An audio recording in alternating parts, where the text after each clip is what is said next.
नमस्कार दोस्तों, मैं सुरेश मोरवाड़िया एसलीपीएस वेलनेस से। आज हमारी संस्था की प्रोडक्ट का जबरदस्त रिजल्ट मिला है। मिलते हैं सर से। सर, क्या प्रॉब्लम था?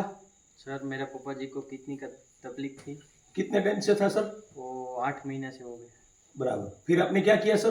फिर 8 महीने से वो सिविल में कोर्स कर रहा था, तभी कुछ हो नहीं रहा था, डायलिसिस चालू था जी। अभी 20 दिन से आपका कंपनी का प्रोडक्ट चालू किया है। बराबर। 20 दिन से आपने कौन कौन सा प्रोडक्ट दिया पापा को? वो डाइबोडोक। अच्छा, ये हमारी संस्था की दोस्तों डाइबोडोग है, आप देख रहे हो। और ये स्टोनडोग है, और ये क्लोरोडोग है, और ये मल्टीविटामिन है। और सर, 20 दिन में आपको क्या फर्क नजर आया? 20 दिन में पहले जो खाना चल रहा था उससे ज़्यादा चल रहा है, और पहले चल नहीं रहा था, अभी चलने। अच्छा, पहले पापा चल नहीं रहे थे? नहीं, चलने में दिक्कत थी? चलने में दिक्कत थी। तो आज से पकड़ से ले जाता हूँ। अच्छा, तो आज पापा चल रहे हैं? आज चल तो रहा है। पापा चल के दिखाओ ना, अब चल के दिखाओ।